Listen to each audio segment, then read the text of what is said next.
Boa noite, pessoal. Boa noite, professor. Boa noite, professor. Boa noite, professor. Boa noite.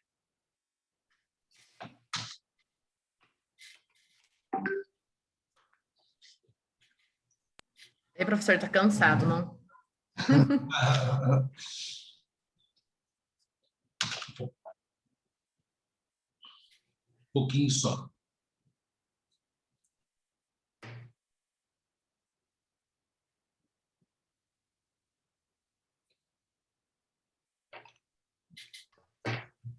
Professor, Pois não. boa noite. Boa noite. Fazer uma pergunta sobre os princípios. É a seguinte: devido às recentes reformas trabalhistas e mais a chamada uberização das relações de trabalho, a gente pode dizer que está ocorrendo uma mitigação dos princípios? Ou ainda é cedo? No meu entender, ainda é cedo. Aí você coloca duas situações. Uberização, ela vai no caminho favorável aos princípios, que trata de critério de proteção, uma série de coisas. Né? Agora, a reforma trabalhista foi num caminho, para alguns doutrinadores, desfavorável aos princípios, principalmente ao princípio da proteção, que criou certas figuras de negociação que possibilitam o empregado negociar, ou possibilitam uma negociação coletiva mais flexibilizada, vamos dizer assim. Então, assim, olha, pelo que eu estou vendo, ainda poucos alegam ou poucos defendem a tese de que a reforma trabalhista trouxe uma mitigação dos princípios. Eu sinceramente, acho que não pode ser mitigado os princípios com a reforma. Eu acho que a nossa sociedade ainda não evoluiu para a gente ter uma perspectiva de mitigação de princípios ou um olhar diferenciado sobre princípios, principalmente no que tange ao princípio da proteção. Então, mas, a uberização não é uma coisa ainda sedimentada, é um ou outro julgado, né? E aí ele iria de encontro com relação ao princípio da proteção, a uberização. Mas a reforma em si, um ou outro doutrinador defende. Eu tinha uma professora no meu mestrado lá na PUC que dizia que a reforma trabalhista acabou mitigando um pouco o princípio da proteção. Ela tem que estar disponível logo a princípio, né? Não pode... Oi, Gisele. Professor, desculpa. Pode falar. Não, desculpa, eu estava falando aqui respondendo a mensagem no WhatsApp, perdão, esqueci de tirar o mudo. Tá bom. Então, nesse sentido, né? Então, alguns defendem realmente que o princípio da proteção ficaria um pouquinho mais mitigado pós-reforma trabalhista. Mas não confunda isso com uberização, assim, ele teria que avaliar com forma separada. Tá? Eu acho que nós não conseguimos ainda evoluir para dar uma mitigada nessa proteção toda do trabalhador aqui no Brasil ainda. É uma opinião pessoal minha, assim, né? Eu tinha uma professora na PUC, em São Paulo, no meu mestrado, que ela defendia efetivamente que realmente ela defendia de forma categórica que o princípio da proteção tinha sido um pouco mitigado com a reforma trabalhista, mas ela não é uma voz unânime, nem uma voz assim que possa se levantar e a gente defender isso. Inclusive, na minha dissertação de mestrado, eu falei muito sobre a reforma, falei muito sobre isso, sobre justamente essa questão que você está perguntando, e aí na minha banca de examinação da minha dissertação de mestrado, o meu orientador até falou: eu não concordo muito com você, mas respeito sua opinião, meu próprio orientador. mas eu ainda continuo, não estou dizendo que ele está certo, né? Magia do direito, porque não é uma ciência exata, então cada um pode ter um pensamento, de maneira que se respeite o pensamento, desde que ele seja razoável. Então, eu ainda entendo que os princípios não foram mitigados ainda.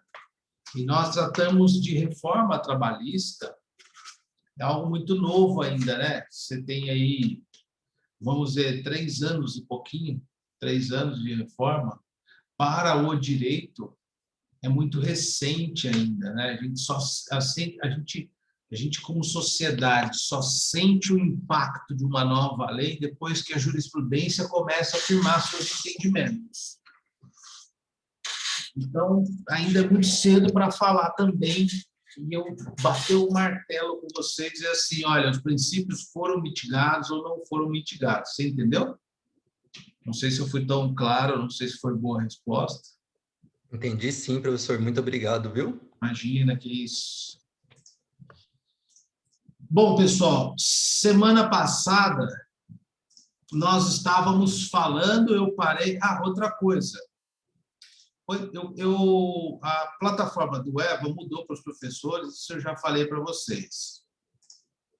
E eu acabei colocando lá os 2 vídeos das 2 aulas. E aí outras turmas me disseram que os vídeos não estão aparecendo. Se o EVA não estiver aparecendo na sala de vocês, me avisem, que eu vou ter que ligar lá no suporte do EVA para saber se dá para colocar os vídeos lá. Se não der, o representante de turma me dá um toque amanhã. Não dá, não está no EVA, professor. Não tá, né? Não está. Não colocou. Para mim aparece.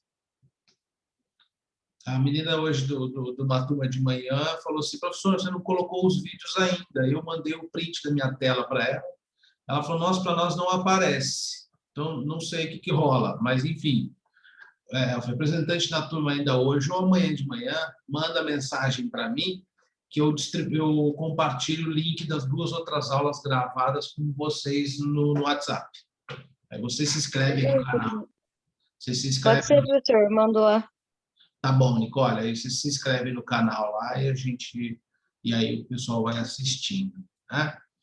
Bom, e aí, olha, Rose, pessoal, me recorda, vamos fazer uma recordância, né, do que eu disse semana passada. Então, eu acho que eu adentrei no artigo 2º, no artigo 3º, mas eu acho que eu parei nos quesitos do reconhecimento de uma relação de emprego, né, do artigo 3º da CLT. Certo? Isso mesmo. Sim. Certo, Isabela? Certo. Então, tá. Professor, eu estou olhando aqui, a gente parou assim no artigo 3º, porém, eu não anotei muita coisa. Não sei se chegou a terminar. O segundo está com as observações. Não A gente não terminou, a gente começou o 3º só. Então, eu falei para vocês do critério de discriminação, que está lá no parágrafo único, né, do 3º. E aí, até a título de curiosidade, eu não sei se esse livrinho está aqui no meu escritório. Só porque eu falei isso para uma turma hoje, eu vou repetir para vocês. Seria uma leitura complementar. Mas, assim, não tem nada a ver com o artigo com o que eu vou explicar hoje, tá? Mas é um livro do Celso Antônio Bandeira de Mello que fala sobre o princípio da igualdade. Então, a representante manda para mim amanhã uma mensagem. Eu vou procurar aqui no escritório o livrinho. Ele é um livrinho pequeno, é muito boa a leitura, que fala de critérios do princípio da igualdade, do princípio e da não discriminação. É um livrinho de 40, 50, 70 páginas, você lê num dia, mas é top a leitura dele nesse sentido de tratar do princípio da igualdade e de critérios de discriminação. Mas voltando ao nosso tema, né? Eu estava fazendo a leitura do artigo 3º para vocês, e aí eu tinha parado justamente na primeira parte da redação do artigo para começar a ler a segunda parte da redação do artigo.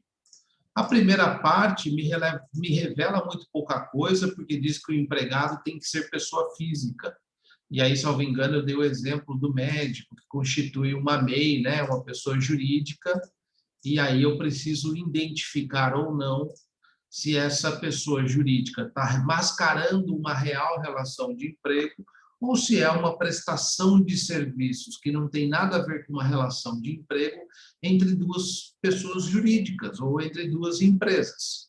Uma empresa tomando o trabalho de outra empresa e essa é outra empresa na qualidade de uma MEI ou de uma firma individual, enfim.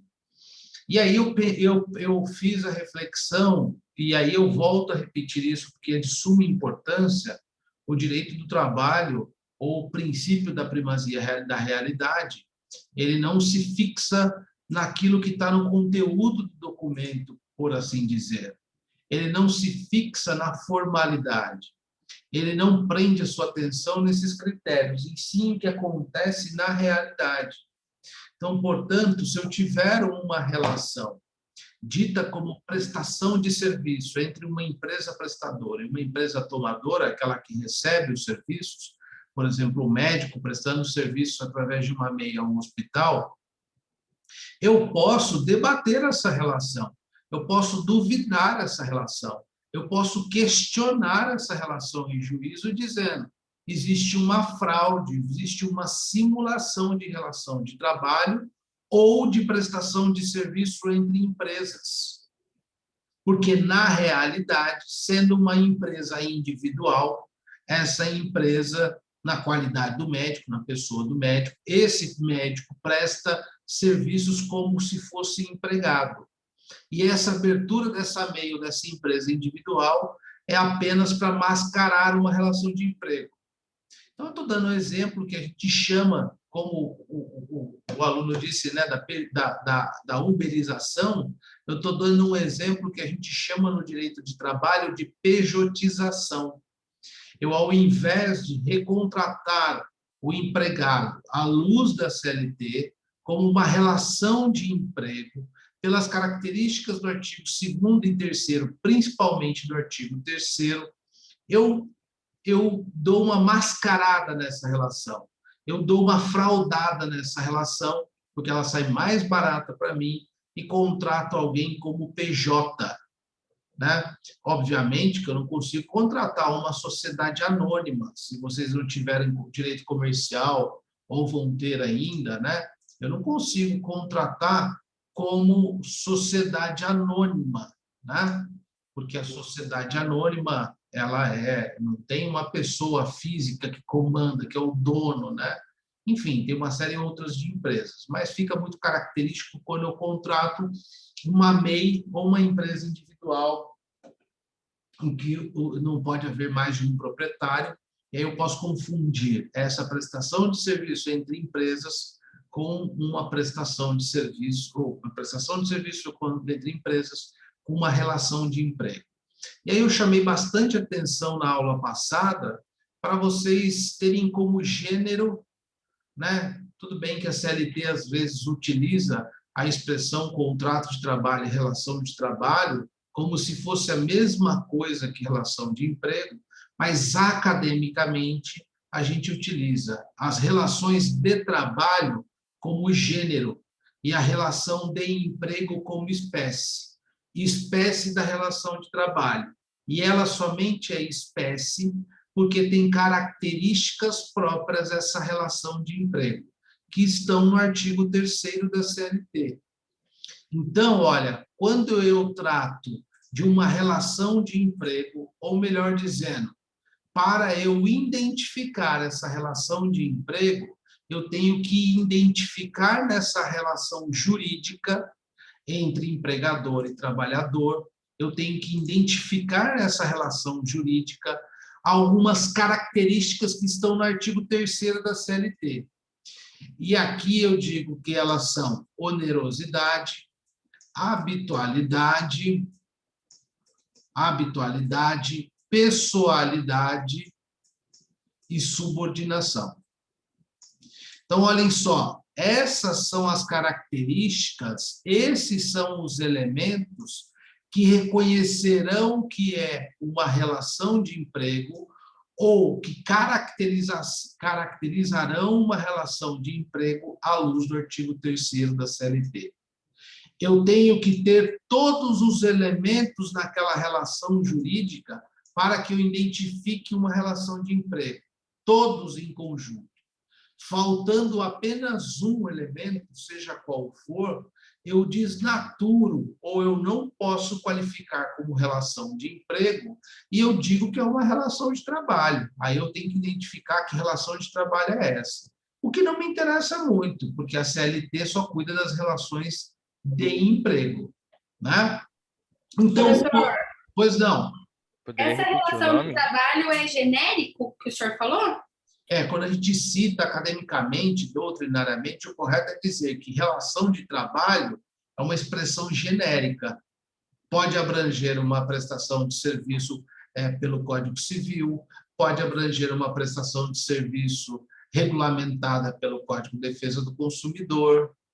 Quando eu trato de relação de emprego, o emprego ou a relação de emprego ou o contrato de emprego é uma expressão específica, né, que trata da relação de emprego. E essa relação de emprego é reconhecida pelas características do artigo 3º da CLT, e que o artigo 3º vai trazer o critério ou as características da onerosidade, habitualidade, pessoalidade e subordinação. Não se esqueçam de um detalhe, que talvez vocês já tenham visto no direito civil, que é um negócio jurídico. O contrato de trabalho ou o contrato de emprego, ele é um negócio jurídico. O contrato de emprego, ele é um negócio jurídico. E sendo um negócio jurídico, obviamente, além das condições do negócio jurídico, então lá no Código Civil, artigo 166, 171, objeto lícito, capacidade das partes, aquela coisa toda, eu tenho que respeitar alguns critérios legais, obviamente, né? Mas eu tenho que verificar neste negócio jurídico se existe alguma peculiaridade para eu identificar essa prestação de serviço e denominá-la como relação de emprego. Porque relação de trabalho ou trabalho, a palavra trabalho, ela é genérica, eu posso ter um trabalho voluntário, e nem por isso esse meu trabalho voluntário está regido pela CLT. Eu posso ser um jardineiro, e nem por isso a minha forma de trabalho está regida pela CLT.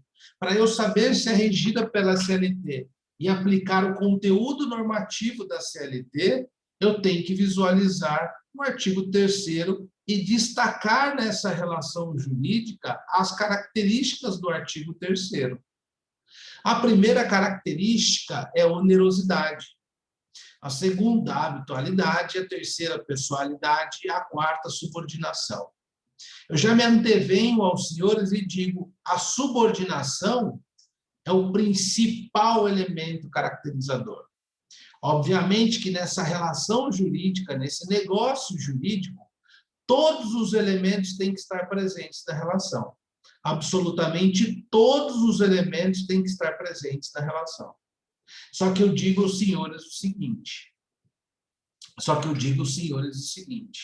talvez na prática, na realidade, na vida, no cotidiano, o que vai ser mais difícil de nós auferirmos numa relação jurídica é o critério da subordinação.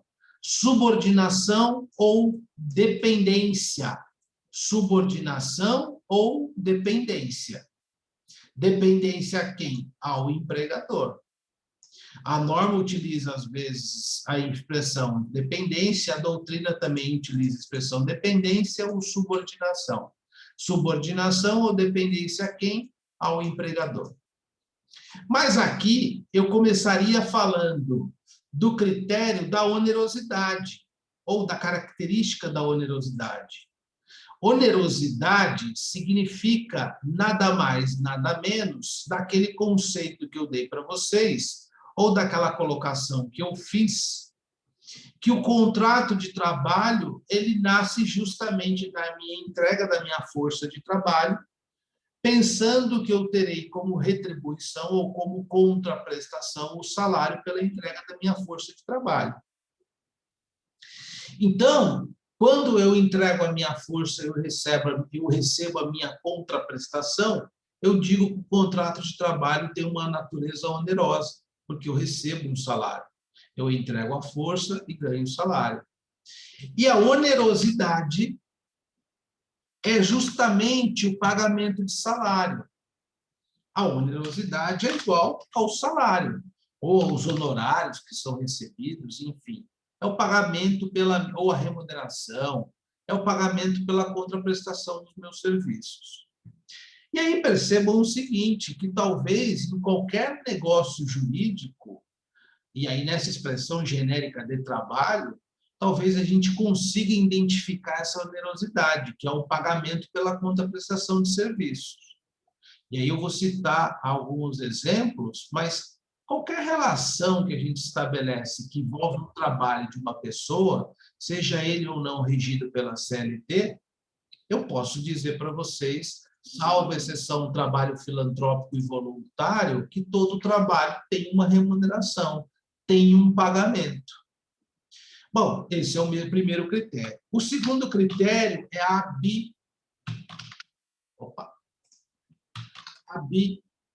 habitualidade, que é diferente, que não é igual, ou que é igual, melhor dizendo, a não eventualidade. Que não que é igual a não eventualidade. Habitualidade é um conceito que vocês tirariam, por exemplo, da gramática, mas eu poderia afirmar para vocês, é aquilo que se repete no tempo em determinada constância. Então, é aquilo que se repete no tempo, num curto espaço de tempo, com uma constância. Isso que seria uma habitualidade. Então, toda segunda, terça e quarta, eu presto serviço na empresa X. Toda segunda, terça, quarta e quinta, eu vou na empresa Y, porque eu vou fazer a manutenção dos computadores. E, para tanto, eu recebo, por exemplo, um dia, cada minha visita, eu vou na segunda, na quarta e na sexta, cada visita eu recebo R$100. Eu sou um profissional de TI, eu faço a manutenção dos meus computadores naquela determinada empresa X. Nesse exemplo, eu tenho onerosidade, porque eu recebo pelo aquilo. É um contrato oneroso, eu não estou prestando gratuitamente o meu serviço para a empresa X. E existe uma habitualidade, algo que se repete no tempo, com uma constância e num curto espaço de intervalo. Existe uma habitualidade. Eu não vou eventualmente nessa empresa X. Então, o segundo critério seria o da habitualidade ou não eventualidade. O terceiro critério seria o critério da pessoalidade. Eu contrato o empregado ou alguém pelas suas qualificações pessoais, pelas suas qualificações profissionais. Eu não quero que outra pessoa substitua ele. Se eu tenho um escritório de advocacia e eu contrato o Lúcio como meu advogado, não me adianta ele trazer o José ou o Pedro, não vai adiantar. O que me levou a firmar um contrato de emprego, uma relação de emprego com o Lúcio, foi a sua qualidade profissional, foi a sua qualidade pessoal, foi aquilo que me atraiu na mão de obra dele. Eu não quero que ele substitua por ninguém. Então, a gente pensa na pessoalidade da seguinte forma: não poder se substituir por outra pessoa. Então, olha assim, não substituir por outra pessoa. Só o empregado pode prestar aquele serviço. Só o contratado pode prestar aquele serviço. Então, vejam só, eu volto no meu exemplo da empresa X e eu profissional de TI. Eu vou 3 vezes por semana, segunda, quarta e sexta, e, portanto, eu tenho habitualidade. Eu ganho a cada visita R$100, independente da hora que eu fique lá. Então, portanto, eu tenho onerosidade. E o dono da empresa X, ele diz para mim que ele não gosta que outro prestador de serviço, ou ele não quer que outro prestador de serviço dessa empresa de TI, por exemplo, me substitua, ou nem que não seja uma empresa. Ele fala assim, olha, Lúcio, o dia que você não puder vir, eu prefiro que você não venha. Os documentos da minha empresa, as informações que tem no meu sistema, nos meus computadores, eu só confio a você. E, portanto, eu não quero que você substitua, não se faça substituir por ninguém. Ok, então eu tenho pessoalidade nessa prestação de serviço. É algo que está agregado à minha pessoa como empregado ou prestador de serviço, que só eu posso executar, seja por uma especificidade técnica, seja por uma qualidade pessoal, qualquer coisa que seja. E aí é onde o bicho pega, que é na subordinação ou dependência. Subordinação ou dependência. Tá? E aí, gente, é o seguinte, esse critério subordinação ou dependência, ele às vezes é o mais difícil de identificar. Porque às vezes nós, numa situação fática real, nós não conseguimos delimitar o que é subordinação. Nós não conseguimos verificar o que é essa dependência. Então, vejam só, antes de eu avançar no exemplo que eu disse que eu era profissional de TI. A doutrina, ela há muito tempo discute qual seria o aspecto dessa subordinação ou dessa dependência. Qual seria a natureza jurídica dessa subordinação ou dessa dependência? Da onde decorre essa subordinação ou essa dependência? Vejam só que lá nas aulas passadas eu disse a vocês o seguinte, que quando eu tenho quando eu celebro uma relação de emprego, eu vou insistir isso em alguns momentos, eu entrego a minha força de trabalho e junto à autorização do empregador, do poder de direção, de fiscalização, de administração dessa minha mão de obra, né? Mas eu quero em contraprestação o meu salário. E aí, talvez, nesse momento, talvez não, né? Neste momento, eu, Lúcio, estou afirmando que nasce a minha dependência com relação a esse empregador. À medida que eu entrego a minha força de trabalho para esse empregador dirigir, administrar e fiscalizar a minha mão de obra e aplicar o poder disciplinador, eu poderia dizer que daí decorre a minha dependência com relação a isso. Só que vejam só, isso é muito simplista eu falar frente ao que a doutrina defende. A doutrina, há muito tempo, ela vinha se desdobrando o que seria essa subordinação ou essa dependência. Qual seria a natureza jurídica dessa subordinação ou dessa dependência? Como que seria isso? Então, no começo, alguns doutrinadores disseram que essa dependência era técnica, por exemplo. Olha, a dependência é técnica, porque quem detém o conhecimento dos meios de produção, daquele produto que se fabrica, daquele serviço que se presta, é o dono da empresa, é o dono do negócio, é o empregador. E, portanto, o empregado tem uma dependência técnica desse conhecimento desse empregador. Só que aí havia alguns doutrinadores que diziam o seguinte, não, a dependência não é técnica. Eu posso ser o Lúcio, profissional do direito, e abrir uma empresa de TI. Eu não fiz curso de tecnologia da informação. Só que quem detém o capital, quem detém os meios de produção, quem admitiu os profissionais de TI, quem assalariou os profissionais de TI, quem dirigiu aquela mão de obra, fui eu, que sou advogado, não tenho conhecimento nenhum em TI.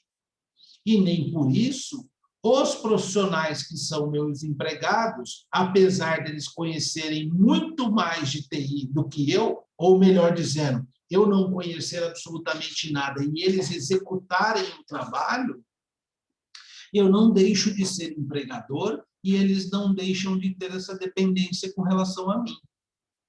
Então, caiu por terra essa tese de que a dependência ou a subordinação seria técnica. Vieram outros com uma ideia do direito francês dizendo que a subordinação seria social. Porque num determinado momento pós-guerra, a França e a Europa estavam assoladas e viram o emprego, a questão do trabalho e do emprego, como a valorização da cidadania e da dignidade da pessoa humana, já que a Europa estava toda assolada pós-guerra. Então, disseram assim, para a pessoa sentir-se cidadão, conquistar a sua dignidade, ela precisa estar filiada, ou o contrato de trabalho executa esse papel, de maneira que essa subordinação é social. Isso, poucos doutrinadores defendem isso. Tem um doutrinador brasileiro que traz essa ideia, mas ela também nunca vingou, nunca foi para frente. A subordinação não é social. Tem uma corrente doutrinária que também nunca vingou, quer dizer, que não é que nunca vingou, vocês ainda verão julgados nesse sentido, né? E tem alguma ressonância na jurisprudência, mas é o que não prevalece hoje na doutrina nacional e na jurisprudência. Tem um doutrinador que fala isso, mas eles falam, e aí eu até concordo com essa minoria da doutrina, eles falam que a dependência do trabalhador é econômica, a subordinação é econômica. O empregado, ele só entrega a sua força de trabalho, ele só se submete à relação de emprego porque ele depende do sustento e do salário. Então, portanto, a natureza seria absolutamente econômica.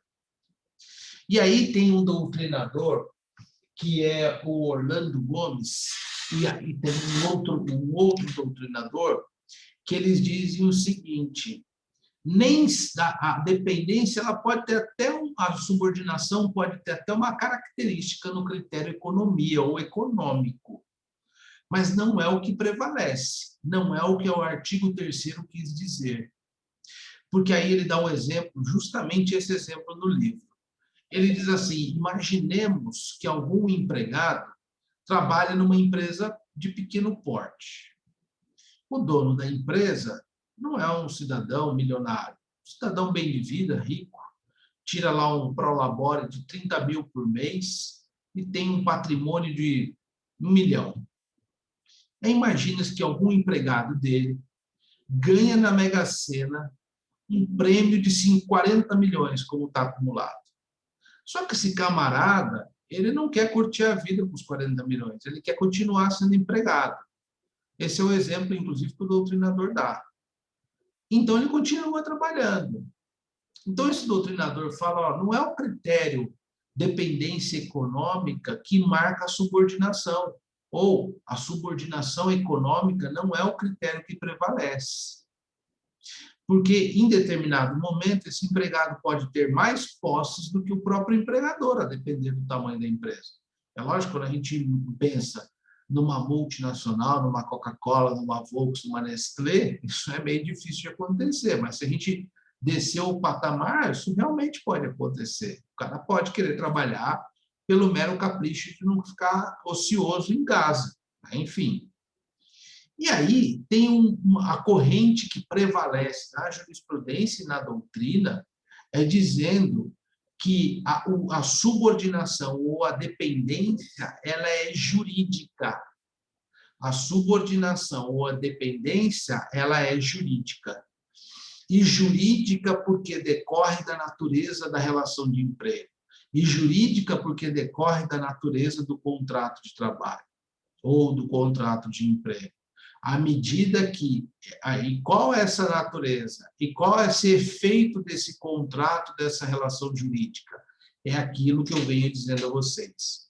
O empregado estabelece uma relação, um negócio jurídico, uma relação de emprego com esse empregador, porque ele entrega a sua força de trabalho e, junto da sua força de trabalho, vai o poder diretivo, o fiscalizador, o poder disciplinar, e, em troca, ele ganha o salário. Isso que é o efeito jurídico dessa relação de emprego.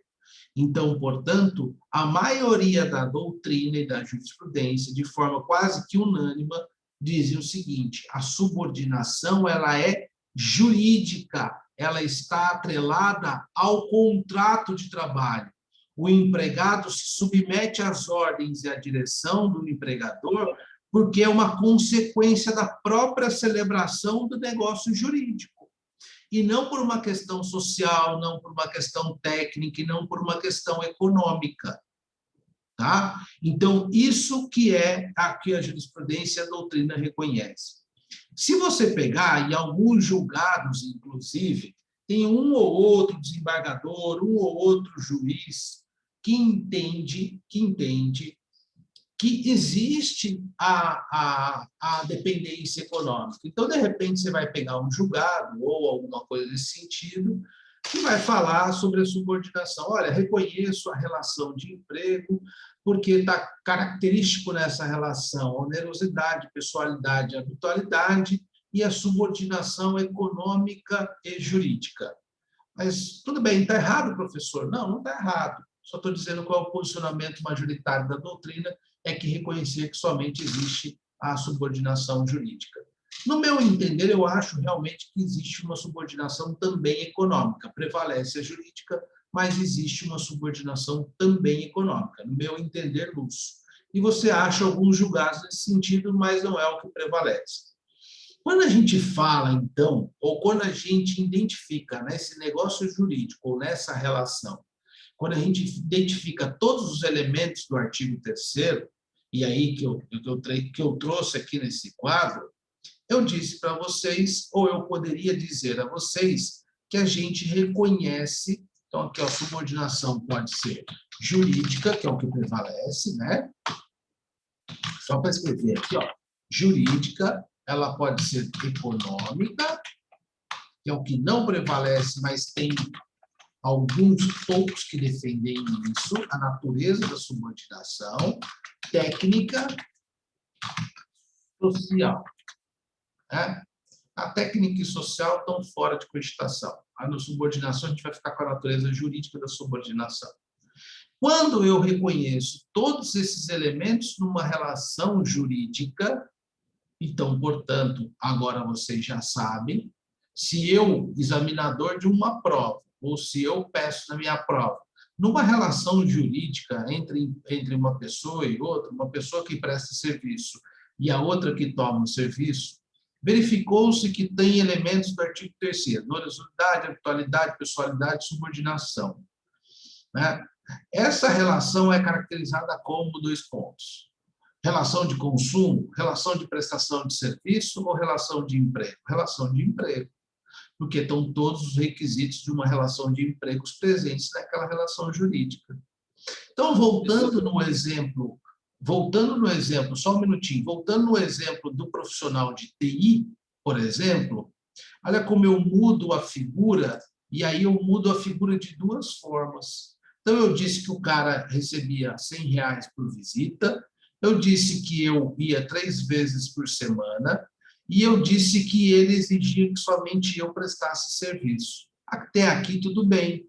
Está faltando um elemento. Até aqui, ninguém pode dizer que esse cara de TI é empregado, tem uma relação de emprego estabelecida. Até aqui, ninguém pode dizer. Eu preciso verificar se a subordinação ela está característica daquela relação. Porque, lembre-se, tem que ter os 4 elementos juntos. Eu não posso separar um só elemento. Aí eu preciso fazer um caminho arduoso, um caminho que identificar o que seria essa subordinação. Aí eu farei as seguintes questões. Bom, se eu disse a vocês que eu entrego a minha força de trabalho e tenho contraprestação do salário, e o empregador tem o poder de direção, administração, fiscalização e disciplinar sobre a minha mão de obra, eu vou percorrer o caminho em cima desses poderes do empregador. Então, quais são as perguntas que eu vou fazer para esse trabalhador de TI? Ó, meu querido, ô José, é o seguinte, você tem um horário para entrar? Me parece que fixação de jornada de trabalho das 8 às 18 é poder de direção. Não, tem um horário para entrar. E se você não entrar, então você vai na segunda, terça e quarta, ganha R$100, só você pode prestar o serviço. Até aí eu não posso dizer se é em relação de emprego ou não. Mas eu começo a fazer algumas perguntas para ele, que a informação não veio até agora. Se é obrigado a entrar às 8 e sair às 18, sou obrigado a entrar às 8 e sair às 18. Portanto, identifico ali um poder de direção. Se é obrigado a usar o uniforme da empresa, quando você vai lá segunda, quarta e sexta, sou obrigado a usar o uniforme da empresa. Portanto, eu também tenho um poder de direção. Ah, que legal. Olha só, quando você está lá, você é obrigado a bater um cartão de ponto? Eu sou obrigado a bater um cartão de ponto. Poder de direção. Se você mexer numa máquina, ou fazer alguma besteira, ou chegar atrasado, você toma alguma advertência? Ou o empregador exercendo o poder de fiscalização aí em cima dele e disciplinador. Eu tomo uma advertência. Se você precisar faltar, você tem que justificar a sua falta, você tem que apresentar um atestado médico, poder de fiscalização, eu tenho que apresentar. Quando você chega lá, tem algum profissional da área de TI, que é empregado da empresa X, e fala a maneira com que você tem que executar o serviço, a todo momento. Tem um gerente de TI que fica dizendo o que eu tenho que fazer ou não no dia. Bom, desse exemplo que eu dei a vocês, me parece efetivamente, me parece não, esse camarada é subordinado. O empregador exerce todos os poderes que estão na mão dele sobre a sua mão de obra. Então, há uma subordinação jurídica, e eu posso dizer a vocês, então, que na presença dos 4 elementos, forma-se uma relação de emprego. E, portanto, tem que se reconhecer o vínculo de emprego dessa pessoa. E, por consequência, anotar a carteira, recolher a contribuição para a Previdência Social, pagar os direitos trabalhistas, que é 13º, férias, fundo de garantia, aviso prévio, tudo isso que a gente vai aprender ainda. Então, o que forma a relação de emprego, que se reconhece, é a presença de todos os elementos. Pois não, quem perguntou? Aqui, professor, Cidenilson. Pode falar. Na questão técnica também, podemos avaliar na questão no caso de hierarquia, um exemplo, o funcionário não tem, digamos que, formação adequada para determinados cargos, né? E ele fica amarrado, ele fica atrelado a essa questão técnica? Não, olha só, é o seguinte, a subordinação, justamente por essa colocação, alguém da doutrina já disse a seguinte, a subordinação também é técnica, ou ela é predominantemente técnica. Porque quem detém o conhecimento é o empregador e, portanto, ele tem que ensinar a maneira de trabalhar para o empregado. Só que isso caiu por terra, dizendo assim, não, o empregador, de repente, ele detém só o capital, o maquinário, o valor investido, a marca, mas ele não detém o conhecimento técnico daquela situação. Então, por exemplo, dizem que o Faustão tem uma pizzaria muito famosa em São Paulo. Não sei se é verdade, creio eu que sim. Até onde eu sei, o Faustão é apresentador de televisão. Ele não manja de fazer pizza, talvez de comer a pizza, né? Antes e depois da cirurgia bariátrica que ele fez. Quem tem o conhecimento técnico sobre a prestação, sobre aquele fazer a pizza, ser pizzaiolo, não é o Faustão. E nem por isso ele deixa de ser empregador. E nem por isso os pizzaiolos estão vinculados a ele, estão subordinados a ele. Então, dessa perspectiva, falou, bom, então a subordinação nesse caso não é técnica. A gente não pode reconhecer a natureza jurídica como subordinação técnica. A gente tem que reconhecer a natureza jurídica da subordinação como subordinação jurídica ou dependência jurídica. Você entendeu, Cid? Tá? Mas é um raciocínio correto, é que isso caiu por terra à medida que você identifica no empregador o detentor do capital, dos meios de produção, e aí o empregado, ele pode até saber mais que o empregador daquele ramo de conhecimento, mas mesmo assim ele não deixa de ser subordinado ao seu empregador, certo? Então, esse elo é jurídico mesmo, é decorrência do contrato de trabalho. Mas olhem só, do exemplo que eu estou dando para vocês, eu mudaria um pouco de figura. E olhem só como é engraçado. Aqui, no exemplo anterior, eu disse a vocês que o camarada era subordinado porque o empregador exercia todos os poderes de direção sobre a mão de obra dele. E agora, olha só como o exemplo fica interessante. Esse mesmo técnico de TI, um exemplo que eu dei, ele vai 3 vezes por semana, ele recebe R$100 por visita, só ele presta serviço. Até aqui, eu não poderia, ninguém dessa turma poderia dizer se é uma relação de emprego ou não. Até aqui. Porque está faltando um elemento que é a subordinação. Tem que ser os 4 elementos.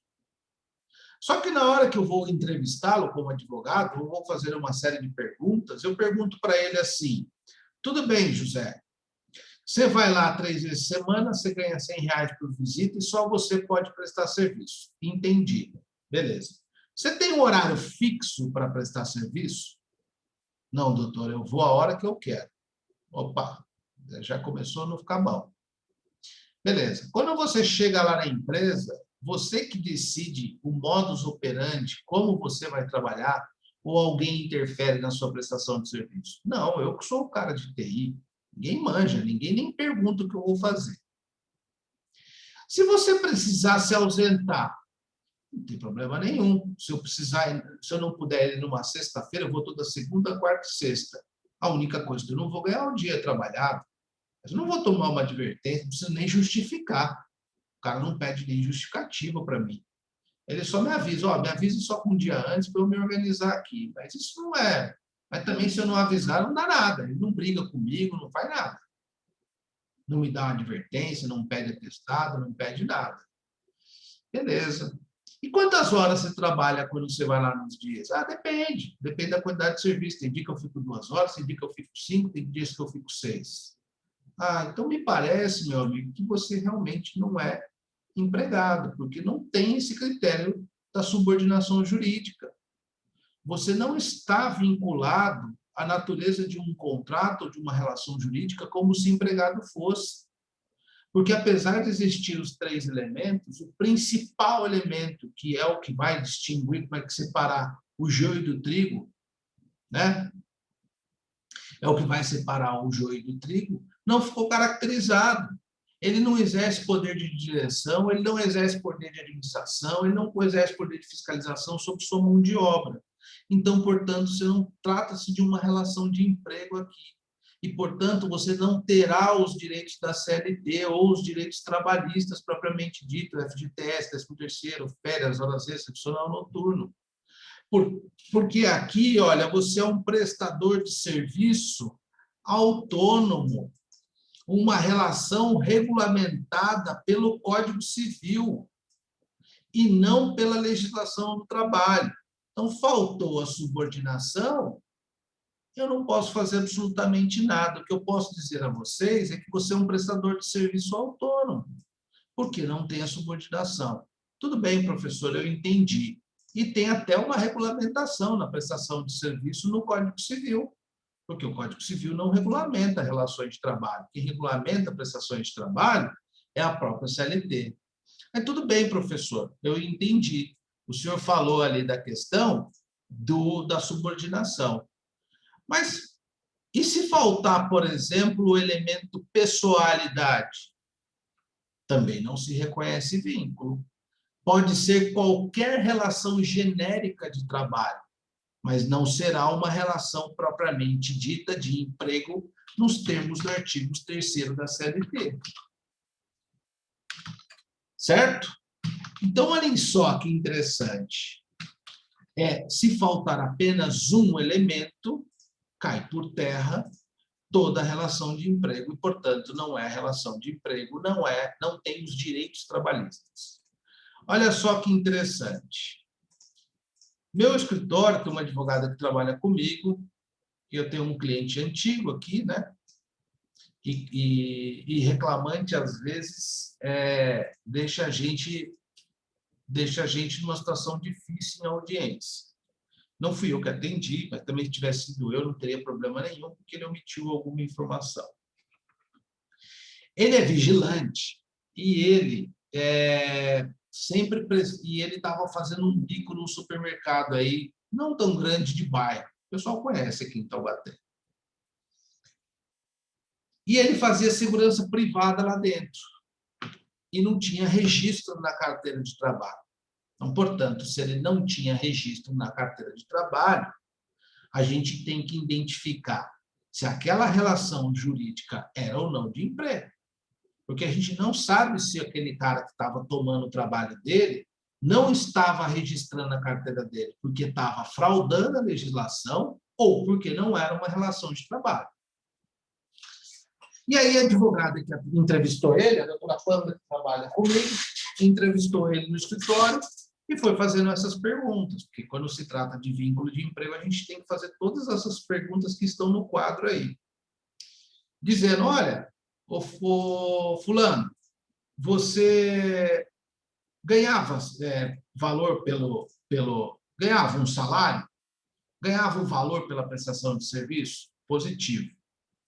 Você ia lá com habitualidade? Eu ia quinta, sexta, sábado e domingo no supermercado, ele falou para ela. Você tinha personalidade? Tinha personalidade, só eu que prestava serviço. Ah, você tinha que entrar com tal horário. Aí ela entrevistou a questão da subordinação, ela identificou que ele tinha que entrar às 8, às 18, não sei o que e tal. Pediu vínculo de emprego. A gente chama de pedido de vínculo, pedido de reconhecimento de vínculo de emprego. A gente entra com uma ação trabalhista e fala assim, excelência, o fulano de tal, ele prestava serviço com onerosidade, habitualidade, pessoalidade, subordinação jurídica, explica cada um de acordo com os fatos, de acordo com o que aconteceu na realidade. Lembre-se do princípio da primazia da realidade. Só que o empregador não registrou. Tratando-se de uma relação de emprego com fundamento no artigo 2º e 3º da CLT, eu venho requerer o reconhecimento do vínculo de emprego com a anotação do contrato de trabalho na sua carteira de trabalho e o pagamento das verbas trabalhistas, 13º, férias, fundo de garantia, aviso prévio e tudo mais. Beleza. Chegou em audiência, aí sentou, proposta de acordo, a reclamada, e o supermercado falou, eu não tenho proposta. E o juiz falou, doutor, mas uma proposta. Não, não tenho proposta, excelência. Doutor, é ação de tudo ou nada. E essas ações realmente são de tudo ou nada. Ou se reconhece como relação de emprego, ou não se reconhece. Ou se reconhece como prestação de serviço autônomo. Tá bom, excelência. Então tá, mas tudo bem. Mas eu tenho, mas então não vamos fazer acordo e vamos tocar. Já tinha entrado com o processo, a doutora Pamela que estava lá, vamos fazer a audiência então. Na audiência de instrução, para a oitiva de testemunha, na oitiva das partes, né, porque o advogado da empresa pode escutar o trabalhador e o trabalhador pode escutar o representante da empresa na audiência. Na audiência, perguntou-se ao trabalhador, o nosso cliente. O juiz começou a perguntar todos os critérios do artigo 3º, como eu dei no exemplo aqui. É isso que se faz em audiência. Onerosidade, ganhava salário, tem recibo, ganhava remuneração, ia quais dias da semana, não sei o que tal.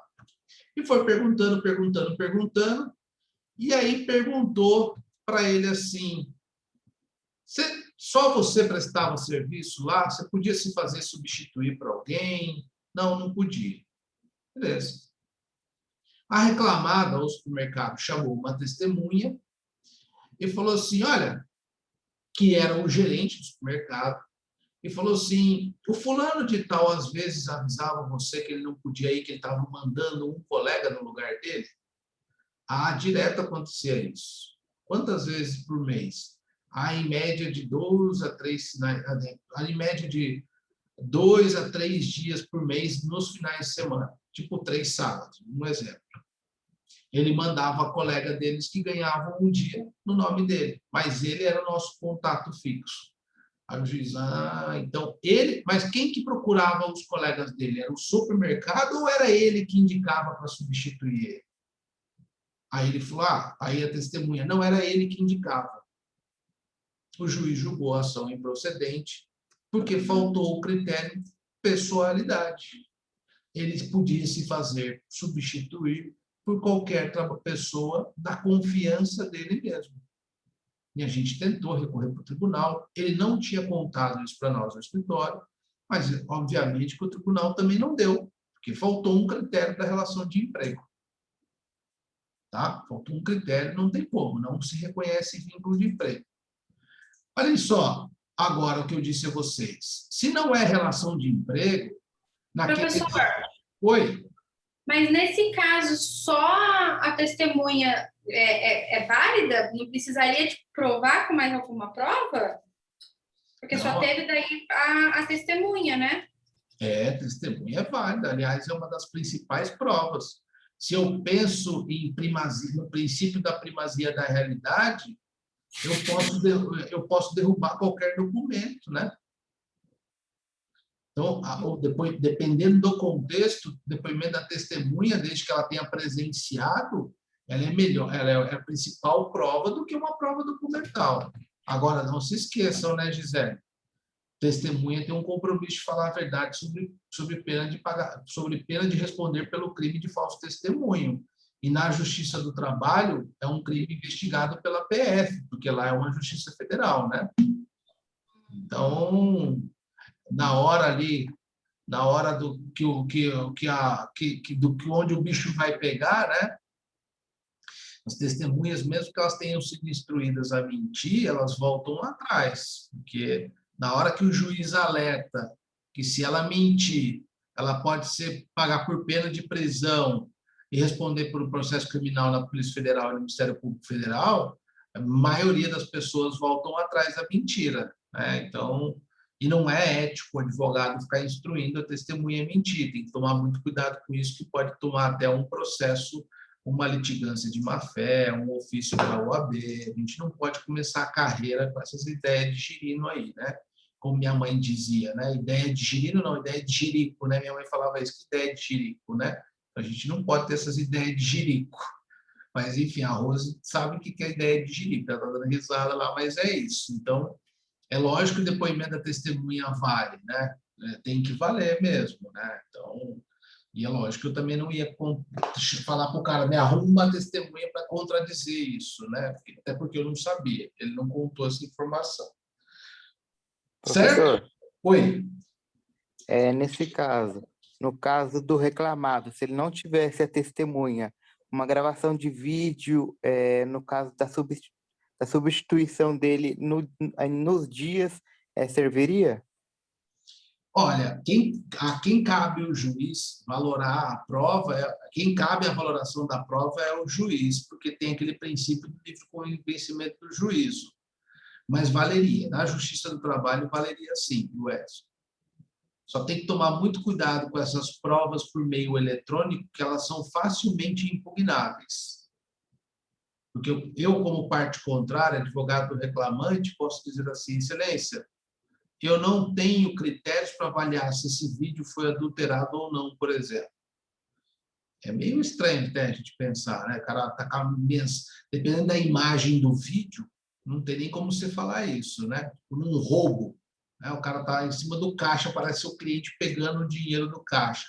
Você pede uma reversão de justa causa. Você vai impugnar o vídeo, que ele foi adulterado e a imagem é clara, então você vai passar até por ridículo, né? Então você tem que tomar cuidado também com o que você impugna.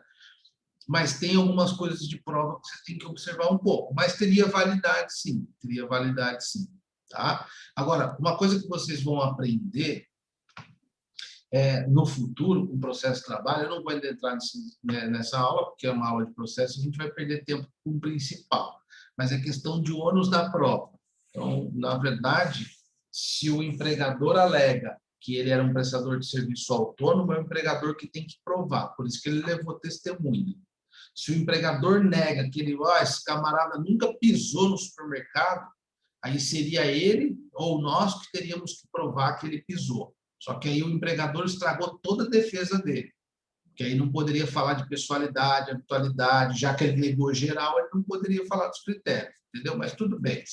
Não vamos complicar a aula de hoje, senão a gente não dá o principal aqui. Mas tudo bem, que bom que vocês estão interessados na minha aula. Mas olha só, quando não reconheceu lá os critérios da subordinação, eu posso dizer a você que é um contrato de prestação de serviços autônomos. Um contrato de trabalho autônomo. Uma prestação de serviço autônomo regido pelo Código Civil, não pela CLT, porque não tinha subordinação, ou no exemplo do supermercado, não tinha pessoalidade. Quem vai reger aquela relação é o Código Civil, artigo 593 em diante. Para mim, pouco interessa, eu não estou dando aula de direito civil para vocês. Só estou demonstrando que, ao contrário, muitas das vezes, de uma relação de emprego, há uma prestação de serviço autônomo. Me parece tão fácil identificar isso, né? E você pode também, e além disso, você pode identificar uma relação de consumo, né? Então, agora está na pandemia, mas meu cabelo está gigantesco, está me incomodando, está formando onda, e eu preciso cortar o cabelo. E aí eu conheço alguém que corte o cabelo, que venha no meu escritório dar um trato. Não deixa de ser um trabalho, correto? É uma relação de emprego? Pô, professor, mas ele foi um dia, não tem nem habitualidade. Você pagou ele pelo corte de cabelo, tem onerosidade. Não foi nem um dia. Aí eu preciso identificar, não é da minha matéria? Bom, se não tem habitualidade, não tem subordinação, é uma prestação de serviço, ok. Mas essa prestação de serviço é regida por qual legislação? Talvez pelo Código Civil, talvez pelo Código de Defesa do Consumidor, porque está prestando um serviço de consumo. E aí vocês vão ter direito do consumidor. Aí é outra legislação, não tem nada a ver com o direito do trabalho. De repente, se o cara vem aqui para cortar o meu cabelo, e eu vivo da minha imagem, porque eu ganho, eu gordinho, estou fazendo propaganda de chocolate e tudo mais, eu vivo da minha imagem, ganho muito dinheiro com isso. E o cara vem, mete a máquina sem querer e coloca um buraco na minha cabeça. De repente, eu posso alegar o Código de Defesa do Consumidor e pedir um dano moral. Falou, tá vendo? Você, prestador de serviço, regido não pela CLT, não é empregado, fez um grande besteira no meu cabelo, agora eu vou ter que dar aula com esse cabelo aqui picotado, com um buraco no meio da cabeça, e os alunos do quinto C vão ficar dando risada. Eu vou passar uma situação vexatória, vou ter que pedir um dano moral contra você. Já tem dois imaginando aqui que está dando risada. O Cid e a Rose ali dando risada, já estão imaginando a situação. Mas, enfim, só uma brincadeira. Mas o que eu quero dizer para vocês é o seguinte. Fala, Cid. Eu ia falar que o meu irmão corta cabelo, tá, professor? Ah, então tá bom. Mas olha só. Fica, nunca corte cabelo de advogado. Mas não é uma relação de emprego. Pode ser uma prestação de serviço autônomo pelo Código Civil, pode ser uma prestação de serviço regida pelo Código de Defesa do Consumidor, mas não é uma relação de emprego. Alguém que tem uma piscina em casa, contrate eventualmente um piscineiro, pode ser que você, na hora que você estabelecer uma relação jurídica com essa pessoa, por exemplo, você pagou o preço da limpeza, da manutenção da piscina, e ele não foi, você pode ir no juizado especial civil reivindicar aquele prestação de serviço que ele não fez. Como direito material, você pode invocar o próprio Código Civil ou o Código de Defesa do Consumidor, mas não tem nada a ver com relação de emprego, porque faltou quase todos os elementos. Primeira vez que você contrata aquele piscineiro para ir na sua casa, não tem autoridade. Ele não foi prestar serviço, apesar de você ter pago, pode ser que tenha onerosidade, mas não tem autoridade, não tem pessoalidade, foi só uma vez que você contratou. Subordinação, então, muito menos. Então, tem que avaliar as questões para identificar se é uma relação de emprego ou não. E aí até alguém pergunta, professor, por que o estágio não gera vínculo empregatício mesmo quando atende aos requisitos da relação de emprego? Uma boa pergunta, porque estágio não é contrato de emprego. O legislador disse na lei de estágio que estágio não é contrato de emprego, porque se assim o fosse, ele estaria regulamentado junto ao artigo 3º ou em algum capítulo da CLT. E é uma legislação esparsa, cuja a finalidade do estágio é agregar aquilo que o aluno tem, e eu vou dar uma aula sobre estágio, aquilo que o aluno tem de conhecimento na universidade com a prática da profissão que ele escolheu. Então, não tem a intenção, não tem essa entrega da força de trabalho em troca de uma remuneração. Não é esse o viés de uma relação de estágio. É outro viés de uma relação de estágio. É o aprendizado, é o aperfeiçoamento da pessoa, é a qualificação pessoal do aluno. Então, portanto, tira-se a natureza dessa entrega da força de trabalho em troca de uma contraprestação. Até porque, o aluno que pergunta, nem todo estágio tem remuneração obrigatória. Então, faltaria o quesito da onerosidade, né? Então, estágio não.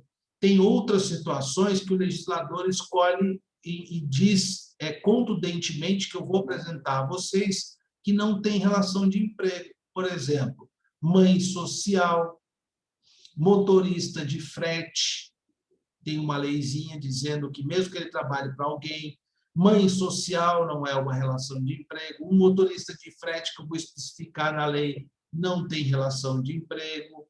Tem algumas situações em que o empregador, que a legislação disse como estágio, que a natureza jurídica é outra, não de uma relação de emprego. Tá ok? Mas, aproveitando o questionamento da aluna, eu não poderia dizer o seguinte, deixar de dizer o seguinte: a legislação da empregada doméstica, ela não está na CLT, nunca esqueçam disso. Nem tudo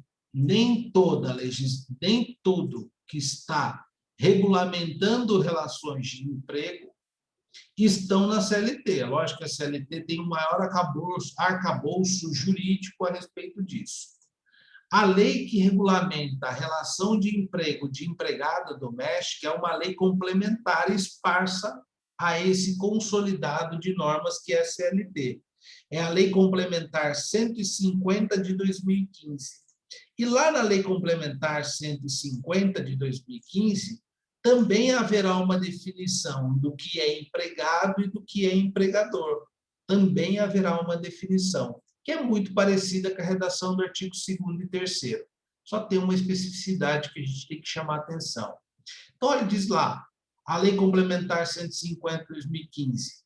Ao empregado doméstico, assim considerado aquele que presta serviços de forma contínua, ou seja, habitual. Subordinada, está vendo que ele copia o texto legal da CLT. Onerosa, mesmo critério da CLT. E pessoal, o mesmo critério da pessoalidade. Está vendo? Olha, ele pegou os critérios da doutrina e da jurisprudência e da legislação e copiou na lei doméstico, que é uma lei mais moderna, que foi de 2015, não é uma lei tão antiga. A lei anterior do doméstico era essa lei aqui que foi revogada por essa, 5.859. Só que ele traz outros critérios aqui, ó, de finalidade não lucrativa,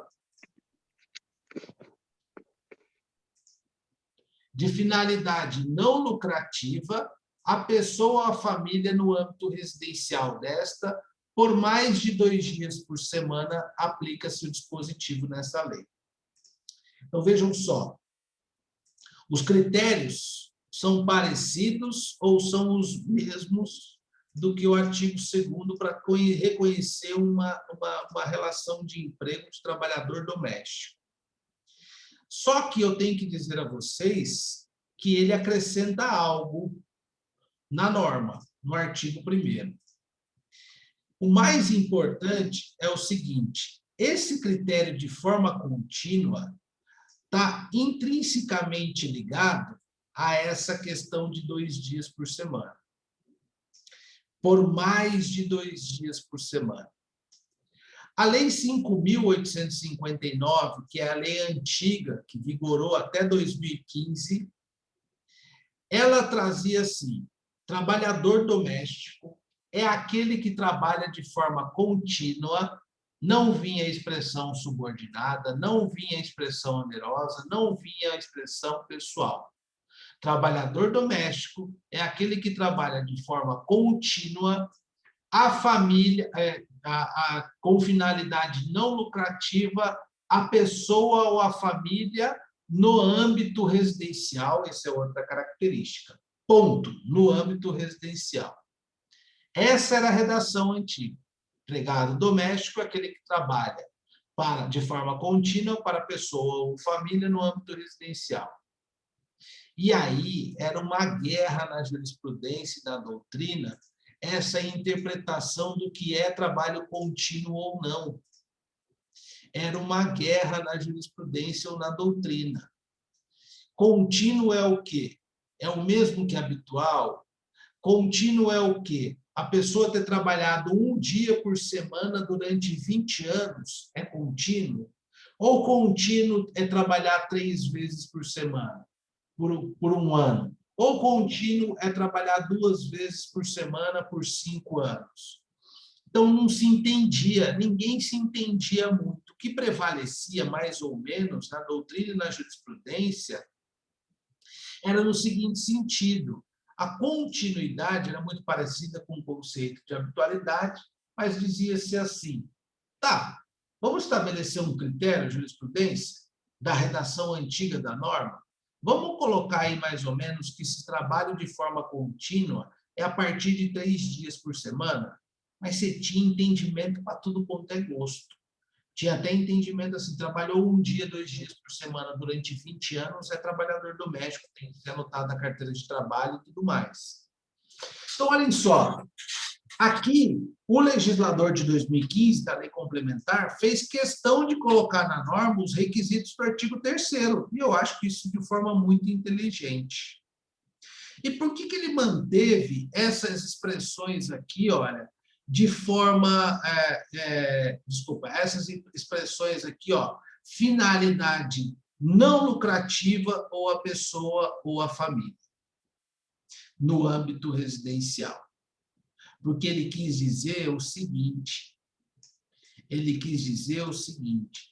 se você tiver uma pessoa trabalhando no âmbito residencial para uma família ou para uma pessoa, e essa família, essa pessoa, explore uma atividade comercial, mesmo que não regulamentada nos órgãos, mesmo que não tenha CNPJ, deixa de ser empregado doméstico. Então, imaginemos o seguinte exemplo. Eu tenho uma empregada doméstica, tem todas as características do artigo 1º da Lei Complementar 150 de 2015. Todas. Subordinada, contínua, onerosa e pessoal. Ela é empregada? Ela é empregada. Só que ela trabalha na minha residência e eu tenho uma esposa, 2 filhos, para a minha família na minha residência em âmbito pessoal. Ok. Professor, enquadra direitinho no artigo 1º. O senhor tem que registrar a carteira. E, aliás, ela vai 4 dias por semana. Você tem que registrar a carteira dela. Tem que registrar e pagar todos os direitos. Tá bom, beleza. Neste meio tempo, veio a pandemia, eu fico desempregado e eu falo para minha esposa o seguinte, falo, olha, ferrou. Para a gente não perder o nosso poder aquisitivo, nossa renda, vamos começar a vender uma Marmitex, a gente não tem CNPJ nem nada. E a gente coloca lá a nossa secretária, né, da nossa residência, vamos dizer, a nossa empregada doméstica, para ajudar a gente a lavar os legumes, a preparar as marmitas, a distribuir as marmitas em casa. Ela não sai de casa, a gente sai para distribuir as marmitas, mas ela faz parte dessa atividade comercial. eu pergunto aos senhores, nessa hipótese, ela continua sendo empregada? Não. Acredito que não, professor, porque tem finalidade não lucrativa, né? Por ter finalidade lucrativa. Boa colocação, Júlia, mas olha só, ela continua sendo empregada, mas ela não continua sendo empregada doméstica. Ela passa a ser uma empregada urbana. E os direitos dela agora não são mais regulamentados pela Lei Complementar 150 de 2015, e sim pela CLT. Aí eu preciso avaliar qual o conteúdo normativo que é mais favorável ao trabalhador, se é a Lei 150 de 2015 ou se é a CLT. Via de regra, Júlia, eu poderia dizer para vocês, olha, a Lei 150 de 2015 meio que copiou a CLT, então não haveria diferença alguma, tem direito às horas extras, adicional noturno. Só que antes da Lei 150 de 2015, e na próxima aula eu vou explicar uma história da Lei do Empregado Doméstico para vocês, antes da lei era uma diferença abrupta. Os trabalhadores urbanos, os urbanos que são regulamentados pela CLT, tinham muito mais direito do que as empregadas domésticas. Em 2015, as empregadas domésticas tiveram um ganho social de direitos enorme com a regulamentação dessa lei. Então, se eu pensar antes dessa lei, Júlia, o impacto era enorme, porque se eu começava a ter uma atividade lucrativa, ela não deixava de ser empregada, só que, em vez de ser empregada doméstica, ela se transformava numa empregada urbana. E os direitos eram muito maiores. Agora, com a Lei 150 de 2015, não há diferenças abruptas ou relevantes entre os direitos das domésticas e os direitos das empregadas urbanas. E aí eu volto para uma outra colocação. Essa lei, e aí na semana que vem eu explico, essa lei veio justamente para corrigir desigualdade entre empregados urbanos e domésticos. Tá? E aí vocês vão perceber que a desigualdade era gigantesca. Empregados domésticos, antes da Lei Complementar 150 de 2015, nem direito a horas extras tinham. Então, alguém de uma família abastada que colocasse a empregada para morar em casa, por exemplo, e essa pessoa ficar 18 horas prestando serviço, 8 horas é muito, né? Porque tem que dormir pelo menos, 8 horas, né? Mas 14 horas trabalhando, essa pessoa não tinha nem direito às horas extras pela lei antiga, pela Lei 5.859 de 72, ok? Mas a sua colocação é perfeita, porque ela deixa de ser doméstica, mas não perde a qualidade de empregada, porque tem exercício da atividade lucrativa. E o âmbito precisa ser residencial. Certo, pessoal? Eu vou ficar por aqui, porque daqui a pouco já acaba. Eu queria contar a historinha da Lei da Empregada Doméstica frente ao artigo 7º da Constituição. Artigo 7º, parágrafo único. Outra coisa, eu ainda não decidi isso, mas eu juntei no EVA a carta Rerum Novarum em PDF lá. Leiam que é interessante. Ainda vou verificar se eu vou fazer a avaliação com questionamento ou um trabalhinho sobre a carta. Mas eu aviso vocês com antecedência, valendo nota como avaliação parcial. Mas, de qualquer forma, eu vou decidir, vou avisar vocês com antecedência, vou dar um prazo, se eu for fazer isso. Se eu não for fazer, eu recomendo a leitura de qualquer forma. Certo, pessoal? Tá bom. E aí, semana que vem, a gente ainda continua falando de relação de emprego, aí eu explico a origem dos empregados domésticos, dessa Lei 150, por que ela corrigiu essa discriminação de empregados urbanos para domésticos. Vou falar um pouco do reconhecimento da relação de emprego do empregado rural.